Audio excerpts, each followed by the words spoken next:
Bienvenidos, bienvenidas, bienvenides a una nueva edición de Historias del Fútbol con Cristian Fuentes, nuestro periodista deportivo del otro lado del mundo, en España. ¿Cómo andás, Cris? Buenas, Facu. Muy bien. Contento empezando el año como queríamos, que era siguiendo la serie. Así que a tope, con ganas de ver cómo lo dirigimos y cómo acabamos esta primera etapa de la serie de antes del 30. Y con muchas ganas de ver la historia de hoy, la verdad. Exactamente, como bien dijo Chris, llegamos al último capítulo de los primeros años del fútbol. Después de hoy vamos a entrar en el mundo de la década del 30 con otros 4 capítulos y así vamos a ir sumándole hasta llegar a la actualidad. Y como cierre de esta serie de la creación, digamos, del fútbol y las instituciones, te traigo, Chris, la manera en que se creó la FIFA y la International Football Association Board, la IFAB más conocida, que son dos de las tres regentes o estructuras institucionales que permiten el desarrollo de este hermoso deporte que es el fútbol. ¿Lo conoces? ¿A la IFAB? Bueno, sí. Sí, bueno, poco por encima, más en profundidad hoy. Claro, hoy vamos a exactamente, porque es, no te digo, de las más importantes y de las menos conocidas por el público futbolero. Exacto. Así que sí, yo creo que al final, bueno, ahora lo iremos comentando más en profundidad, pero totalmente de acuerdo con eso. Yo creo que sería el titular para la definición de IFAB, una de las asociaciones más importantes del mundo del fútbol, pero de las que menos registros se tiene y menos se conoce. Lo has definido a la perfección. Bueno, esta institución se creó en 1870. Recordemos que 7 años antes había creado la Football Association, que es la tercera pata de las estructuras institucionales futbolísticas, y surge luego de una disputa entre la FA con algunos clubes de la región, de la ciudad de Sheffield, por entendimiento de diferentes tipos de normas de juego. Algunos juegan con el pie, otros con la mano. Recordemos que el fútbol también termina siendo hermano gemelo del rugby, por así decirlo. Con tackle, sin tackle, bueno, había que unificar las normas de juego de una vez y decir, a partir de ahora, estas son las reglas que tenemos que seguir y de esta manera se va a desarrollar un partido de fútbol. Bueno, estaba conformada, la IFAB estaba conformada por 2 representantes de cada integrante de las asociaciones de fútbol del Reino Unido, de las cuales, para generar, recordemos que, o mejor dicho, digamos que su función es registrar, normalizar, crear, editar, cambiar y corregir las reglas de juego del fútbol.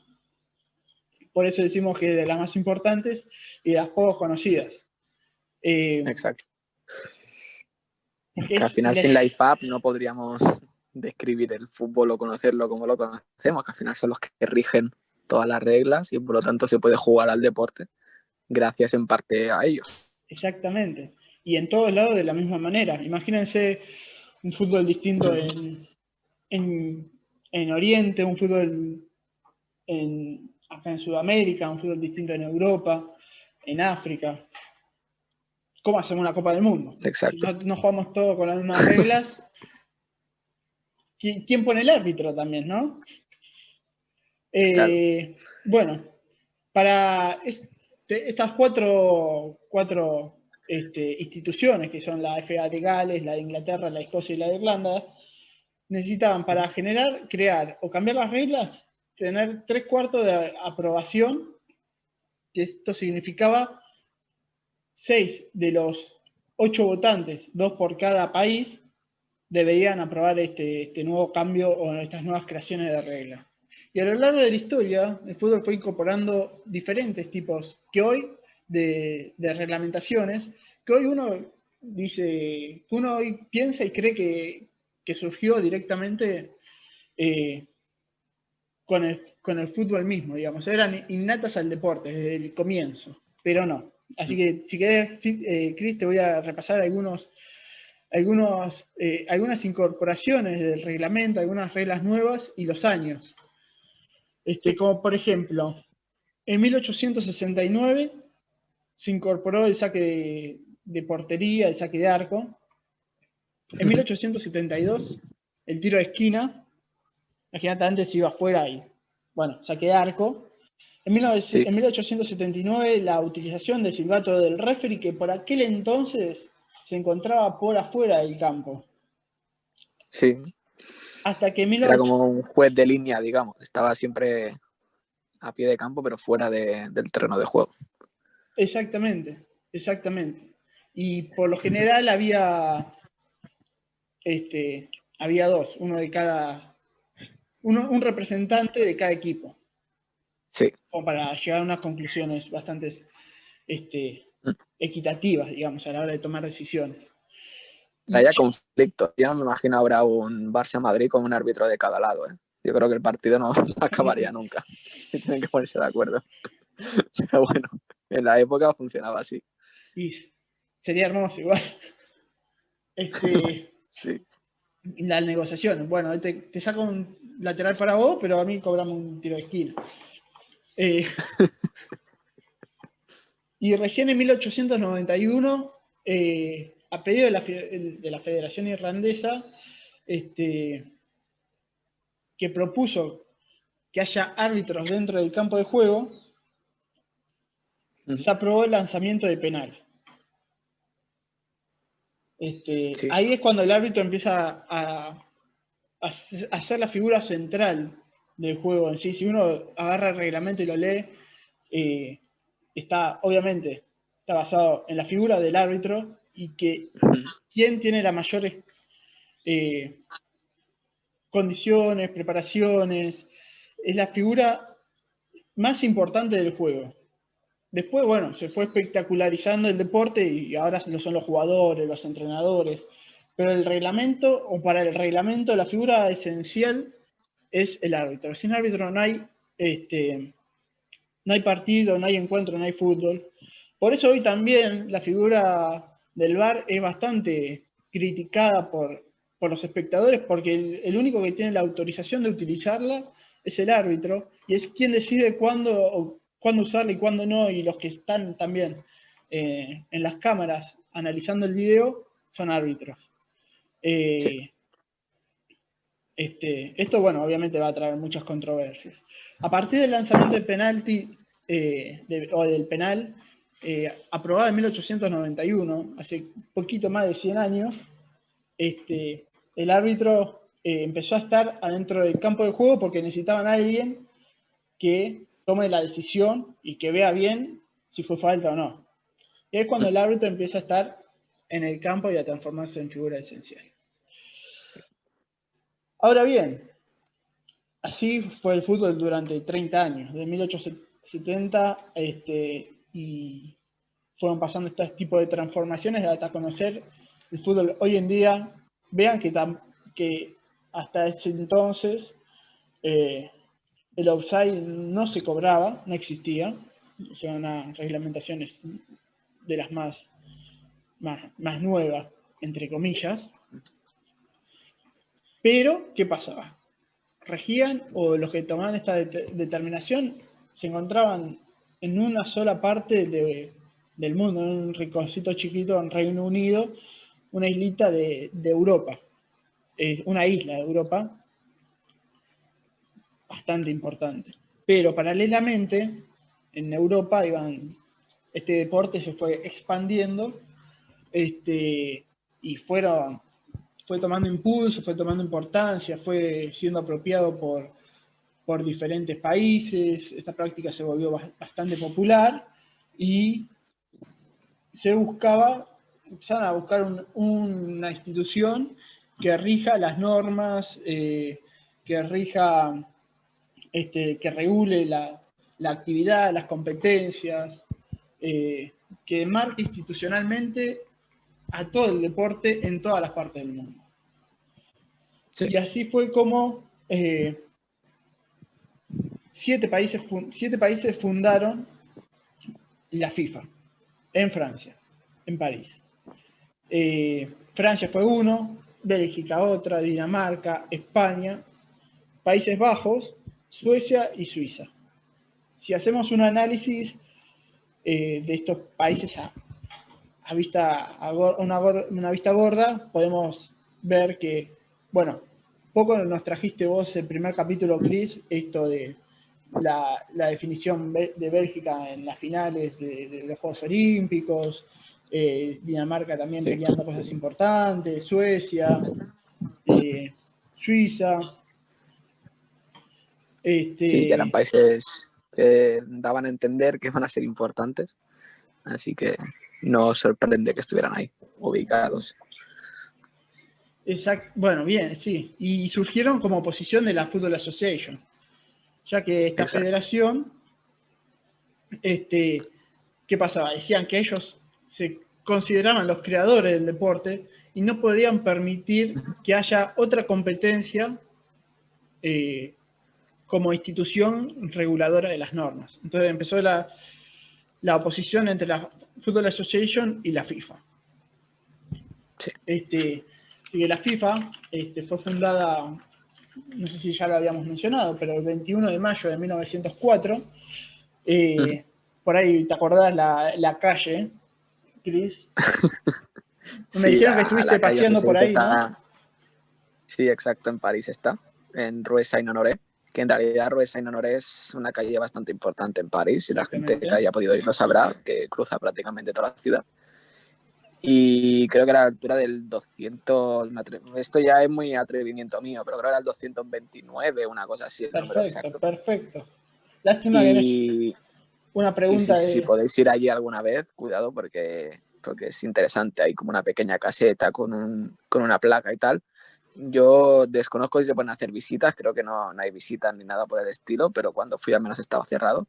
Pero bueno, es la gracia, ¿no?, de todo aficionado al fútbol, pues si puede conocer el sitio exacto donde se creó la FIFA, que al final nos ha dado la oportunidad de ver el fútbol como lo vemos hoy, pues es bastante interesante, y ahí está, en Rue Saint-Honoré.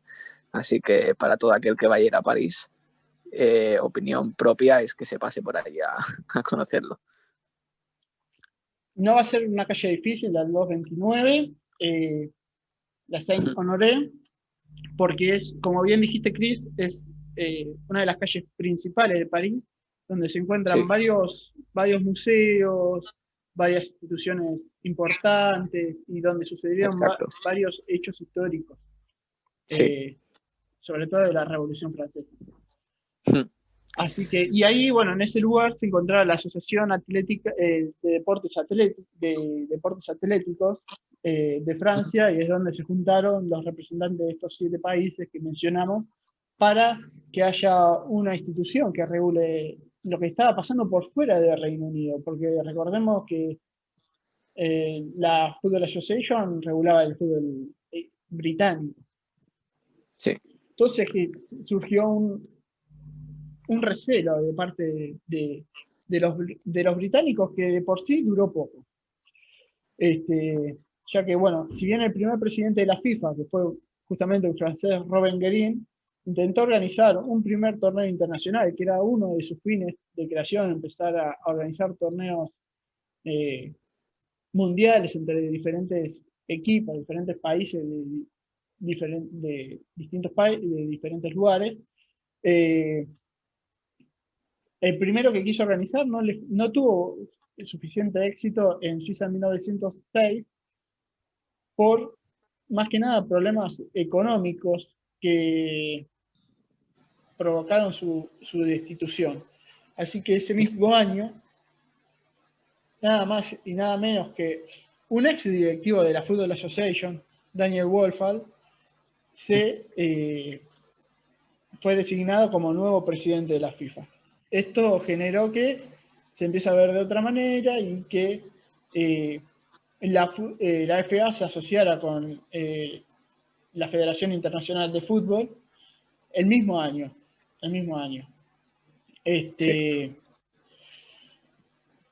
Recordemos que, bueno, como bien dijiste, Cresta, también este capítulo nos va a llevar bastante al primero, el que nos trajiste vos, en 1908 se realizaron los Juegos Olímpicos en Londres, y es como bien dijiste, uno de los primeros torneos internacionales que toma la FIFA como tal, como un premundial.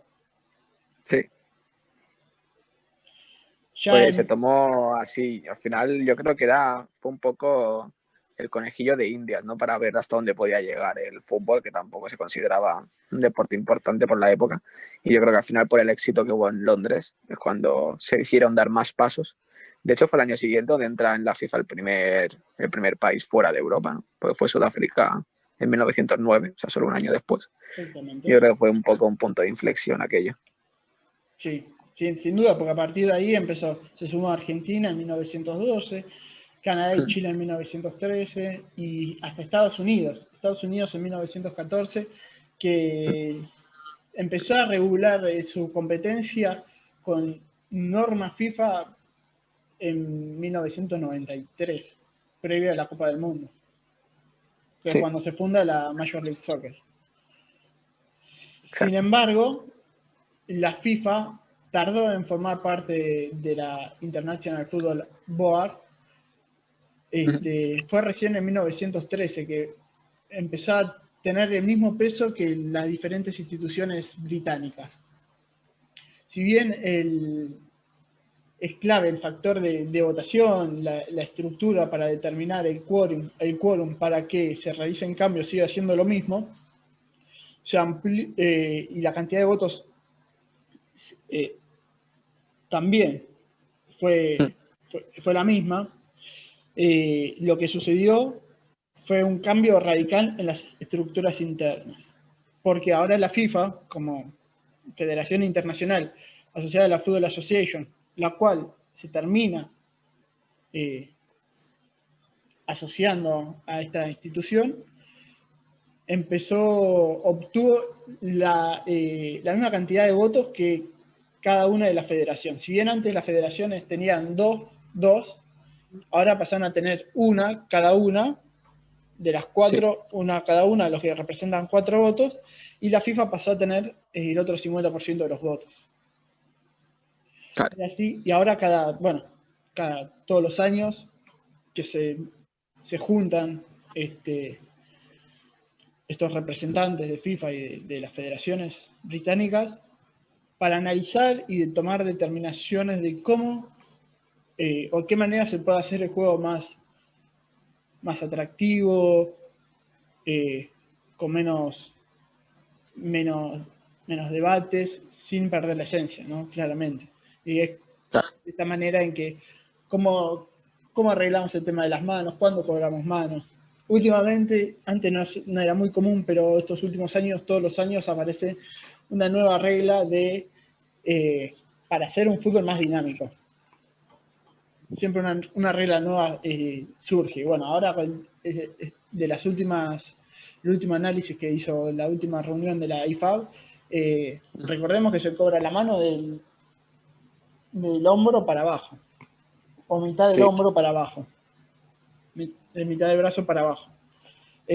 Antes con el tema del saque de arco, ¿te acordás? Ahora... Sí, al final...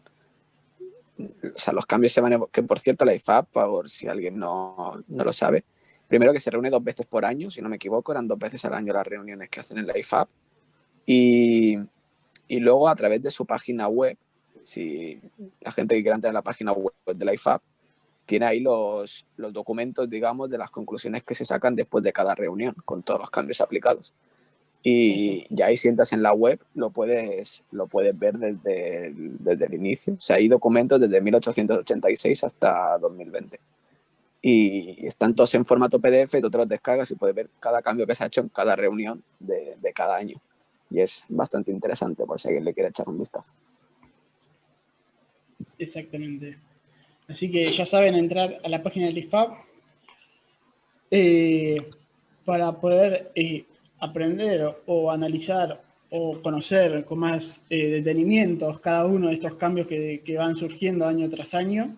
Por ahí hay años que no hubo cambios preponderantes, estos últimos sí, sobre todo con la inclusión también de la tecnología, que era muy pedida por los hinchas de fútbol, ahora bastante criticada, así que seguramente próximos años va a haber un cambio en su utilización, tal ¿Tú estás vez. a favor o en contra, Facu, del VAR? Qué pregunta incómoda más ese medio de un podcast. Yo, Hombre, a ver, es te una voy a opinión al responder. final que es diversa, yo creo que tampoco Sí, es sí, sí, sí. nada malo. Todo No, aficionado al fútbol pero tiene una opinión sobre el VAR y yo creo que si la preguntas hace 5 años, el 90% te diría que sí, y ahora que estamos viendo la realidad, la cosa cambia un poco. yo te voy a... No, a ver, yo estoy a favor del VAR y de cómo es utilizado, si bien genera muchos inconvenientes para mí el tema de la demora en que, o lo que tardan en tomar la decisión, que cortan el juego bastante, se va a ir con los años dinamizando o se va a volver más dinámico año tras año con la experiencia y la práctica de los mismos. En Europa, bueno, hace ya Sí. 3 años que tienen VAR en todas las ligas, si no me equivoco, lo que hace que por ahí los partidos de Champions sean menos cortados que Claro, las pausas un del VAR no partido en... son tan largas. Bueno, Claro, últimamente, esta temporada hay paradas de VAR bastante largas, así que volvemos un poco al inicio, por este, tirar las líneas y estas cosas que se han puesto tan de moda. sí, Pero, también. bueno, al Pero, final, a nivel de justicia, yo creo que es bueno que esté el VAR. Ahora, de interrupción de juego, o sea, no, es difícil no concebir una final de Libertadores o de Champions en un momento de, no sé, empate a 2 en el minuto 80 y que te corten el juego 7 minutos por ver una jugada. Como que pierde un claro, poco el ritmo y la magia del partido. sí, Pero no, bueno, ni al hablar. final supongo que nos acostumbraremos todos a este nuevo fútbol. Y a Yo, nivel, ya te digo, de justicia, pues es bueno, ¿no? Que se pueda aplicar y que al final un equipo gane justamente, más allá del juego, pero a nivel de arbitraje se gane justamente.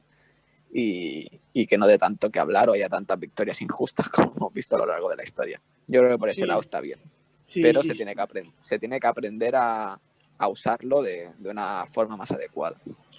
Sí, bueno, eso por ahí de una forma más, para mí, concuerdo en parte, Chris, una forma más dinámica.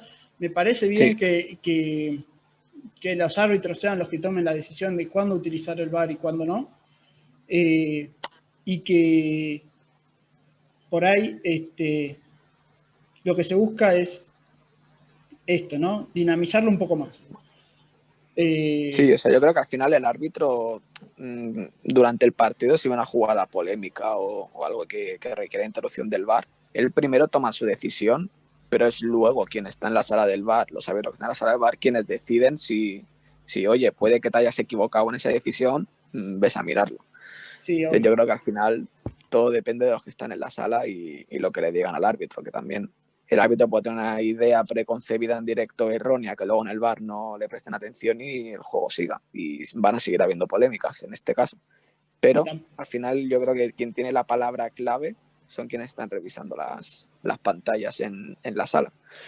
Así que por ese lado yo creo que está bien estructurado, pero que tiene que ser bastante más ágil. Exactamente, sí, sí, sí.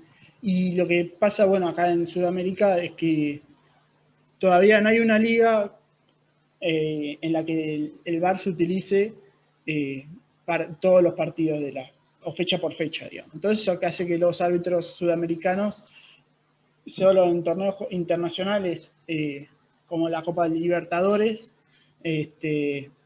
puedan ir ahí dinamizando o tomando experiencia del nuevo aparato. Yo creo que con los años podemos, sin abuso de esta herramienta, eh, conseguir un fútbol más justo. Exacto. Porque hay también Al gente que dice, final todo bueno, es mejorable. O sea, yo creo que al final es una obvio, introducción y como todas las introducciones que han habido a lo largo de la historia del fútbol tienen que ir adaptándose y mejorándose. Al final, si no se equivocan en nada, nunca van a poder mejorarlo. Los errores tienen que ir saliendo y con ello trabajar. Que por cierto, en Exacto. el bar hay una cosa muy curiosa, que cuando me toca ir a algún campo de fútbol, muchas veces por las redes sociales voy enseñando las instalaciones y el campo por dentro, por directos o por vídeos y tal. Y mucha gente me pregunta siempre, ¿dónde está la sala del bar? O enseña la sala del bar, pero la sala del bar está en Las Rozas, en la Ciudad Deportiva de la Federación Española de Fútbol, y es esa la sala del bar. No hay una sala de bar en cada estadio de fútbol. Claro. Eso es una cosa que normalmente la gente no conocía y siempre me parece muy curioso que todo el mundo me pregunte siempre lo mismo. Pero Eso no es está el bueno. caso, no están en los campos. Está bueno porque tienen un lugar específico donde partido a partido poder tomar las decisiones del mismo lugar. Digamos, desde un Exacto, punto central, las decisiones de cada uno de los partidos que se juegan. Sin tener, exacto. con esto de la tecnología que lo hace más rápido, la tecnología está en la virtualidad, no tener que estar allá preparando las herramientas, el traslado de Correcto. personal. Yo creo que es la mejor opción, pero al final es algo que confunde a la gente y mucha gente es eso. Pregunta si en cada campo de la liga hay una sala para el bar, pero no. Ahí en la ciudad deportiva de la Federación Española, digamos, donde entrena la selección española y donde está la sede de la federación. Ahí instalaron como un pequeño edificio ajeno a la federación donde están todas las salas de videoarbitraje. Pero, bueno, acá le vamos a sacar la idea, claramente, porque va a pasar lo mismo en el predio del Seiza de la AFA. Eh, van, a, van a estar construyendo un lugar específico para transformarse en una sala de bar, de donde van a monitorear los partidos y donde se van a comunicar con los árbitros dentro de la cancha para indicarles las jugadas. Exacto, yo creo que es lo más útil y lo más lógico. Y está bien pensado, esa parte sí. Y así que, bueno, así Exactamente. como dato Ahora, curioso, pues ahí lo dejo. perfecto. Habría que ver cómo la IFAB empieza a repensar cómo ahorrarse problemas con esta utilización. Sí. Pero bueno, yo creo que cuando todas las ligas empiezan a tener su propio video de asistencia de referís, por ahí pueda que sea más dinámico el juego. De hecho, recordemos que en el Mundial de Rusia se utilizó el VAR y yo no recuerdo varios problemas o no recuerdo que haya habido varias polémicas en el juego. No, no, realmente no, pero para el Mundial sí que se puso como una metodología muy común para todos los árbitros que asistían, porque yo recuerdo que hubo como unas reuniones intensas que duraron como 10, 11 días antes de empezar el Mundial, donde a cada árbitro les enseñaban exactamente cuándo y cómo se tenía que usar el VAR durante el Mundial, que al final yo creo que más o menos será lo que hará la IFAB para el futuro, que todo funcione de la misma manera. Ojalá lleven la misma metodología a todos los además eso tiene que llevar la misma metodología a todos los árbitros de todas las ligas. Entonces va a llevar un tiempito. Sí, yo creo que la próxima reunión será el tema principal después de todo lo que está dando que hablar el VAR. Ni hablar, Así que veremos la ni hablar. evolución. Bueno, ahora seguimos. Las reglas del juego nos atrapan mucho, pero recién en 1913, como bueno, venimos mencionando, la FIFA empieza a ser parte de la IFAB y empiezan a tomar en conjunto las decisiones de qué cambiar, cómo cambiar, de qué manera, cuándo, para que haya un juego más dinámico, más emocionante y que no se pierda esa esencia de este deporte. Ya recién, bueno, al año siguiente que empezó la Gran Guerra, lo que imposibilitó realizar a estas algunas ideas que tenía la FIFA, obviamente por cuestiones hoy contextuales como problemas económicos, políticos. En el juego había jugadores expulsados de sus países, desertores yendo a la guerra. Obviamente, seguramente muchos hayan tenido consecuencias de la misma. Y también, una vez que muera al año siguiente de la finalización de la guerra, el presidente inglés que estaba comandando la FIFA, los ingleses, la Federación Inglesa rechaza enfrentar a los rivales mismos que ellos tuvieron que combatir en esta guerra, entonces empieza todo a desarticularse, a quebrantarse, como que ya no tenía mucho futuro más esta Federación Internacional en conjunto con la Football Association, sino que se veían dos caminos totalmente dispares, paralelos que iban a continuar hasta la llegada de el gran Jules Rimet a la Federación Internacional. Sí.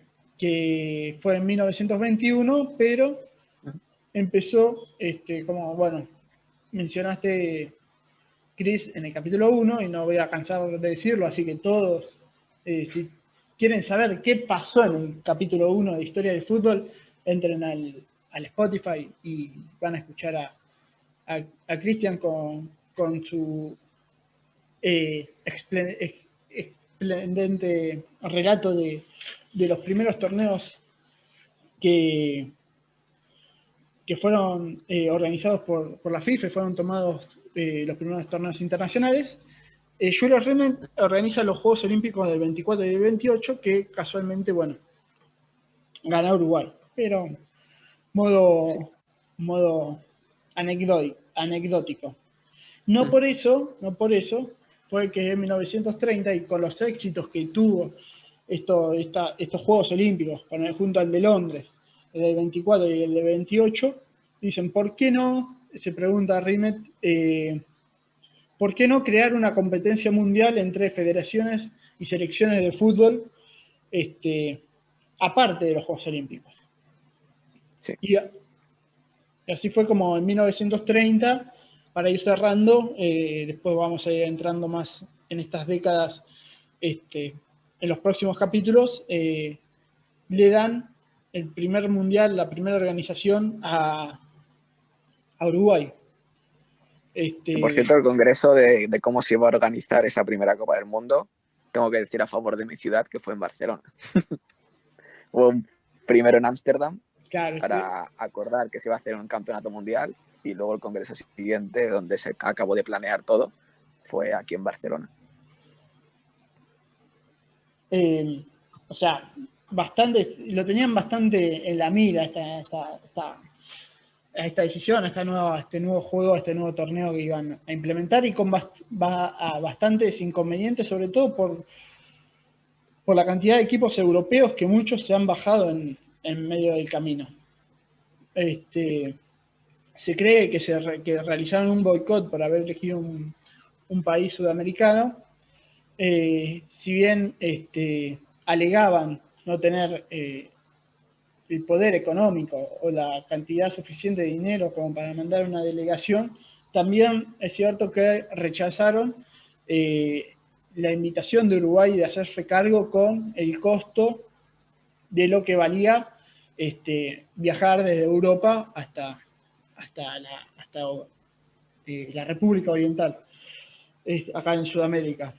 Por lo tanto, el primer mundial, si bien hubo 2 equipos, lo curioso es la cantidad de europeos y americanos.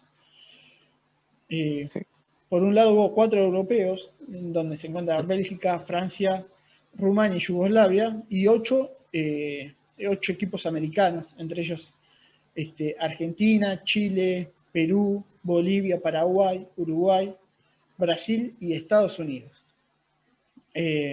Curioso dato, que bueno, ya sabemos cómo terminó esta competencia disputada entre uruguayos y argentinos, pero de esta manera fue más o menos un raconto histórico de la manera en que se organizó, no solo el primer mundial, sino también se crearon las instituciones que dieron pie o dieron estructura a lo que hoy conocemos como el fútbol. Exacto. Como este deporte. Así que, Chris, llegando al final, espero que estés preparado para las preguntas. Nunca estoy preparado para eso. Recordemos que, bueno, acá llevamos la delantera, si bien con una pregunta menos, Cristian tiene 2 preguntas menos, Argentina toma la delantera por 3-2. Esperemos que nos puedas alcanzar o superar. Bueno, cuando me vamos a digas, ello. vamos a las preguntas. Yo, lanza ya. Antes acabará el sufrimiento. Bueno, ¿cómo era conocido el tiro de penal cuando FIFA, la International Football Board, lo reglamentó en 1891? ¿Cómo era conocido? Sí. O sea, el lanzamiento en sí. Sí. Uf. ¿Qué nombre le han puesto?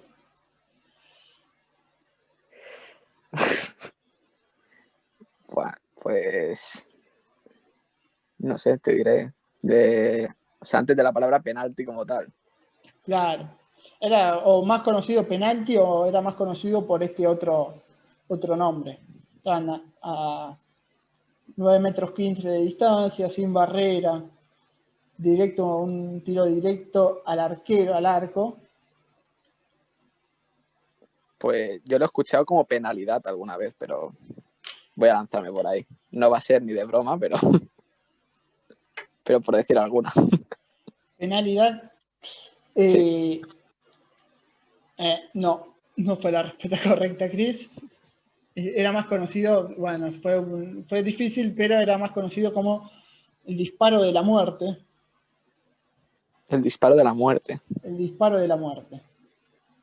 Yo ya he escuchado penalidad, que supongo que será de donde proviene la palabra penalti. Pero penalti. bueno, como era la única así fuera de penalti que tenía en mente, pues...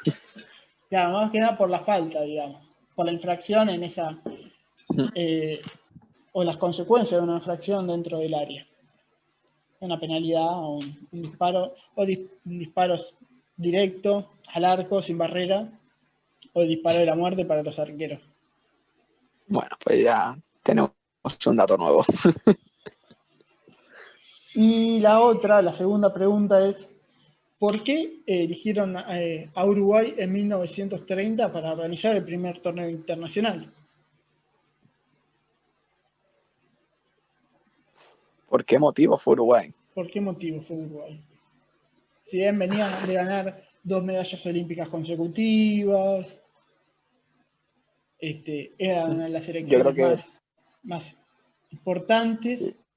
pero ese no termina de ser la justificación de por qué se decide Uruguay.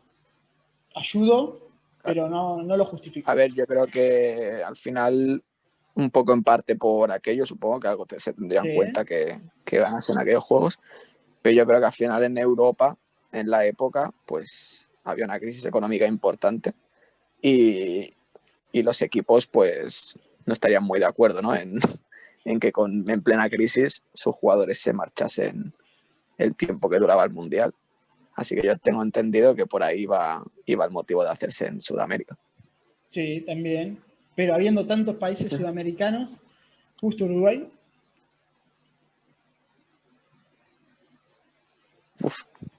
Por la conexión, entiendo, ¿no? Con Europa.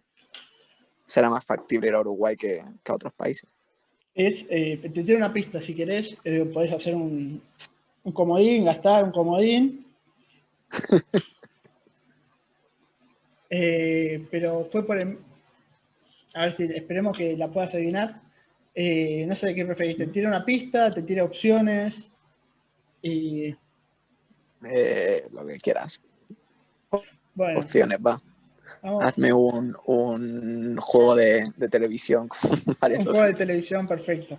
Bueno, en primer lugar, porque fue la selección con más títulos internacionales hasta el momento.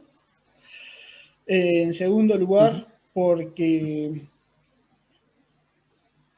era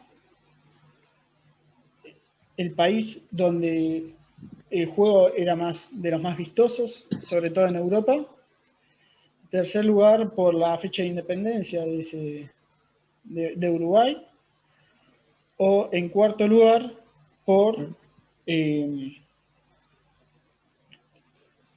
no hay una cuarta opción, así que son esas tres. Tenemos A ver, el motivo de ya la manera de jugar, en el estilo de juego, la fecha de independencia o las máximas victorias, o por ser el país con más victorias internacionales. Vale.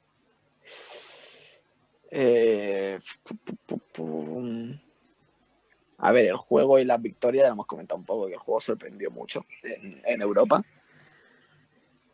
Las victorias, pues al final tienen que ser parte del motivo, al igual, ¿no? que la crisis y demás que había en Europa en el momento. Así que diremos por la independencia, por decir un motivo distinto a lo otro que ya hemos comentado un poco por encima. Exactamente, Chris. Fue por la fecha de independencia de Uruguay que se le otorga la organización del primer torneo internacional creado exclusivamente de la FIFA para el desarrollo del fútbol, donde se conoce más esa fecha como la Jura de la Constitución. Sucedió el 18 de julio de 1830.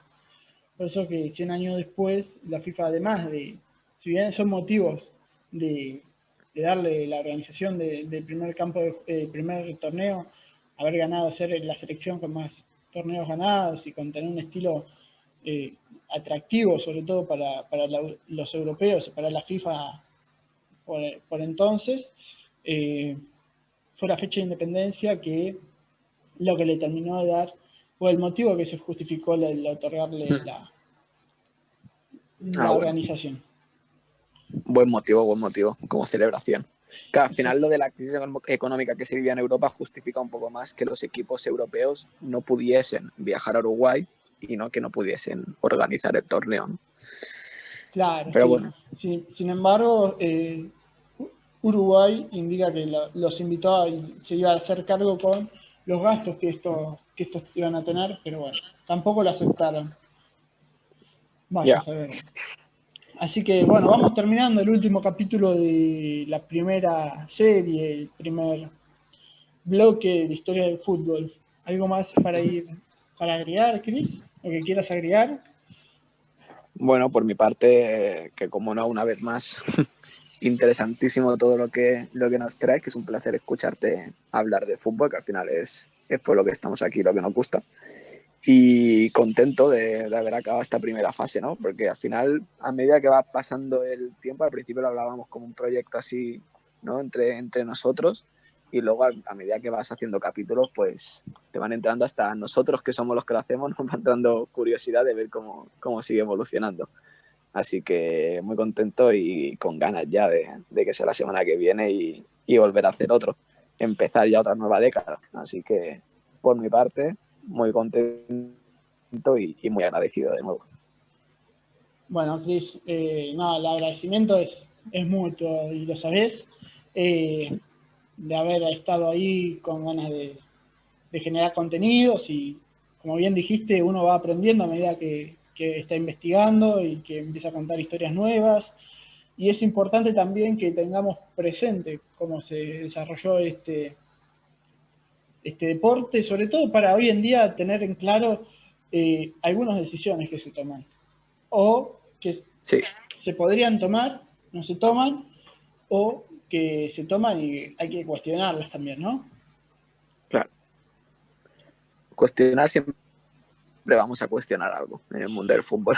La cuestión, el dudar y el querer cambiar va de la mano con el fútbol. Exacto. Creo que fue de las reglas... Importante saber quién rige todo esto. Sí, creo que el cuestionamiento fue... No hay fútbol sin cuestionamiento de los espectadores, de los aficionados. Exacto. La regla fundamental. Totalmente. Bueno, Chris, un placer compartir esta charla con vos y nos vemos en el próximo capítulo de Historias del Fútbol. ¿Te parece? Perfecto, por supuesto. Aquí nos vemos. Esto fue Historia del Fútbol junto a Cristian Fuentes e Isto Porto. Nos vemos la próxima y que tengan una linda semana. Chau, chau. Chao.